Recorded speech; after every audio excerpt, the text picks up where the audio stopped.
Here's the Emerson. The pivot's much smoother now. Had a nice phone conversation with one of Emerson's, or two of Emerson's people, and now I'll follow that up soon. Okay, so I'm gonna put this box down here because there's some peanuts and stuff.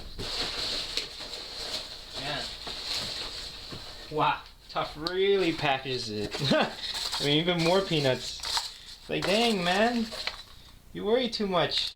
For those who've been following my channel, you guys know that I say a lot of things that perhaps I guess you would say void warranty, okay? But the thing is, sometimes these are things that, in my opinion, should have been in the first place. Like, for example, this is a Ganzo knife, and it's great. It's these, so far right now, this Emerson and this Ganzo G704 are some of my favorite knives right now to mess around with. But the truth is, this pocket clip is not good. I mean, if you look at, if you go take a look, well, let's see, the Strider pocket clip, how it's rounded over there at the top. Emerson, Hinder, they're all like that because it's comfortable when you pull it out of your pocket to go like that. This kind of harpoon tail shape sucks for that. So, but I think this pocket clip could be switched with perhaps even a Spyderco clip. It looks like it's the same tapping. And when wet, this G10 and the overall design, the Hinder design, the butt is like this too, but the Hinder has some jimping. So I would say go in there and add some jimping. And same thing with this too. This blade, because of the way they ground it and the fact that the liners are all the way up to here, when you put it down and see the tolerance is so tight, the blade scrapes just right there, that corner, on the liners. So either they could raise the grind up, or you could sand down these liners where it is, or you could what's it called, stonewash the blade. All probably things that would void a warranty, but would make the knife, in my opinion, better. Those would void warranty. Other times, for example, now I'm going to show this for the YouTuber that's interested in this one. See, I gotta let him know up front before he even gets into this. Okay, so for example, this old Vim Crew. This is the one I was going to keep. Now, this was the second one that I had purchased. Second or third, so I just got an email. Second or third, because the first one I bought, you know, when I asked Dwyer, he said up front, he said, man, you know, the SNG lock bar with that small contact portion, you know, compared to an SMF, and this high-speed tool steel Vim Crew, it just eats that lock bar up. And like I said, when I first got mine, not even 5-6 days of opening and closing, and that lock bar had gone to shit, and it had up and down play.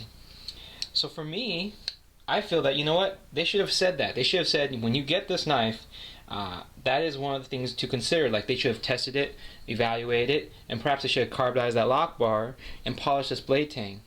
So for the individual who wants this knife, I apologize, but this one has some polishing on the blade tang. I took a fine ceramic stone and tried to smooth out that coarse machining that they did. So if you don't want it, that's fine. I can always keep it. I mean, I still like it. I mean, it's, you know, it's fine. It's a good tool. Still, everything else is untouched and brand new, except for also the carbon fiber. When they did this pattern, you know, this is a pattern you do to G10, not the carbon fiber, because carbon fiber is very similar to wood in a sense. So a splinter, I was in my local knife shop. Someone had asked to see it, and I was, you know, touching it, and a splinter, a piece of the carbon fiber actually snapped off and got me in the hand, and it's saved right here, and it belongs right there. So, you know, so if you know, I would say to Strider, hey, you know, you should not be doing patterns like this in the carbon fiber. G10, okay. Carbon fiber, no. Could have told me that Vim Crew would wear out my lock bar. You know, you could have carbonized it. You could have tested it yourself. You know, you could have polished up blade tang. We could have told, you know, packed some instructions saying, hey, you know, we tried this project and we realized there's some flaws, and we know about it. You know, and people who contact us after buying this have said this issue, but, you know, before you buy it, know what's up. So those are things that are, you know, unwarranty-like. Those are you know, something that perhaps a dealer shouldn't say, you know, but you know what? It's the truth. They should have said that this mating is bad. They should have also said that, and they should have also carbonized it, because you know what? All the big, you know, knife makers, the custom knife makers go and add that carbonizing to preserve that lock bar, especially since Strider's lock bar is a small contact portion. And Tuff, when carbonized his, he carbonized mine, and they're better. So now we're looking at the military. I've had a video about this knife. It's very light right now. It's very nice. Tuff does a good job. And I had Tuff pimp it, and that most likely is voiding warranty. Spyderco's warranty seems to be pretty picky. Now I talked to Eric Lesser at the USN show, and out of courtesy, you know, he was like telling me, don't tell anybody, but we're working on a new military, and we're working on those screws. And we know they're an issue. Okay. And yeah, because he wants to sell. I understand, because he's basically saying he's got to sell through that batch that he has right now. Well, you know what? I'm never going to be a Spyderco dealer. They're probably never going to accept me because I say these things. So you know what? Forget that. You should not make the knife anymore. Stop producing the militaries, because you know you're going to fix it soon.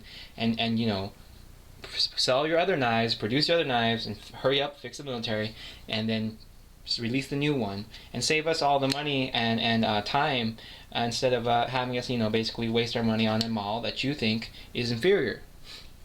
I like the military, and I do. When I first held the military, I was like, man, I really like the feeling of this knife. And it's a cool design. And I was saying in my videos that one of the flaws, though, was the cutout to access the lock bar, because that could be accidentally disengaged. Some knives represent that idea worse than not better, or I say worse.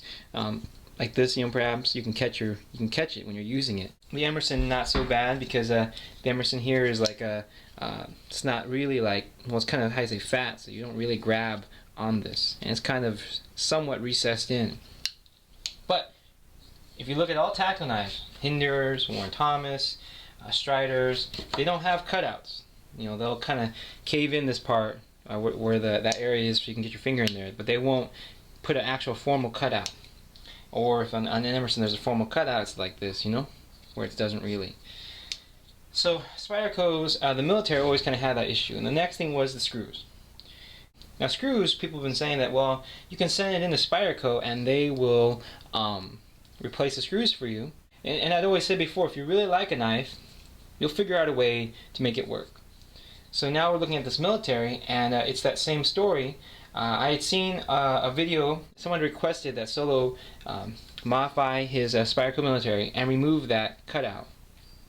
Where that individual got the idea, I don't know. But the point is, that person took what I said and applied it. They were like, you know what? If you really like it, there must be a way you can fix it and make it better. So that is what. So that is what's happened here to this military. Basically, the screws, can't change anything about that. If there's an issue, you're gonna have to call Spyderco, ask for some screws, but they won't know that you pimped your knife. That you're just gonna ask them for some screws. But in terms of now this cutout, you see, Tuff did it. He kind of recessed it in, kind of cut it out a little bit so that you can get access and close it. But because there is no formal cutout now, you can't disengage it. And this is the liner lock model, which I prefer over the frame lock, because you absolutely cannot.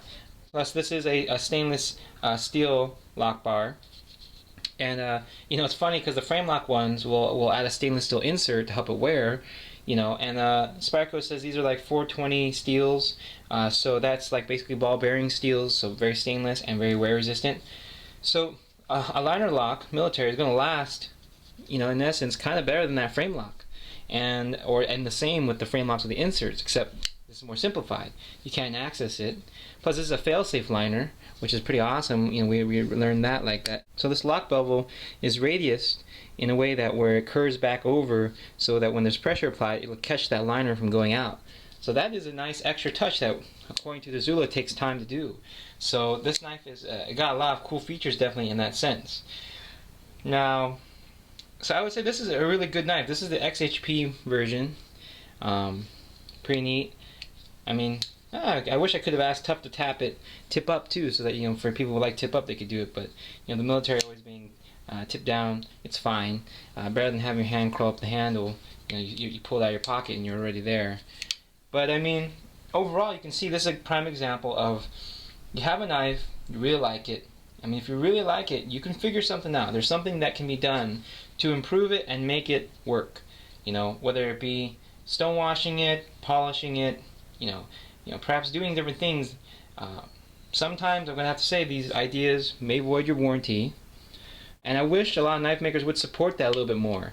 I mean, tough is not like, you know what I mean? It's like kind of underestimating other people's abilities. Here in the knife community, a lot of people like to modify and customize their knives, and it's not like we're idiots, you know? I mean, these people do this as their job or do this day to day. I mean, Tough has done tons of militaries. He has an idea of what he's doing. So I don't think it's fair for Spyderco to go and say, oh, well, you know, he doesn't know what he's doing, he messed up the knife, so we won't touch it. Looks like perhaps there was a scrape that occurred there.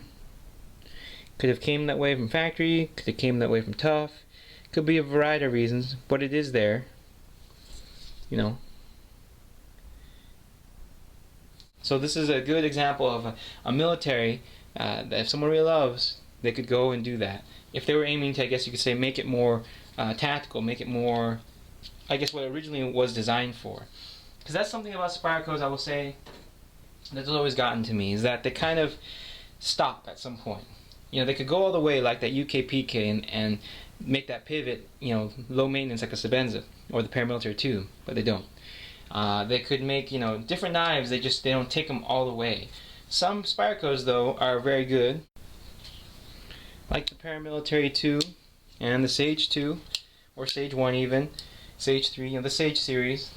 These are knives that are more, how to say, perfected. They got a lot, everything that they were intended for, the knives do, and do them well, and work. The maintenance issues, especially these, the Sage 2 and the Paramilitary 2. Everything about them, the function, everything works. So these two are prime examples of really great Spydercos. It was that weird kind of odd fact that it's meant to be a tactical knife, but somehow always had that issue. So like I said, now that that is gone, the knife has improved dramatically in my eyes, and I would say it's actually a really cool knife. I may keep this one, I don't know. You know, these are our knives. You buy them, you own them. It's your choice what you want to do with them. If they void your warranty, then, you know, if that's what you want to do, I mean, if you feel that you really like the knife and you know that there's this flaw and there's nothing you can do about it because the company that made it won't do anything about it, you know, it's totally up to you. But I might say a knife has limitations, you know, or perhaps a flaw, but it doesn't mean that, for example, in this case, we just saw that someone out there said, you know what, I really like this military, I am going to fix that flaw. And it's an easy fix, and he got it modified, like I just got this one modified. And so now, this would pretty much then qualify as a tactical knife, a light tactical knife. The liner lock version of the military, to me, is better, you know, because of the fact that you can't pull on the frame lock bar. You can then add this G10 scale. I mean, I guess someone could also take the half G10, get a new G10 scale made without the cutout, because I have the M4 military and it's a frame lock with G10, but the G10 still has the cutout.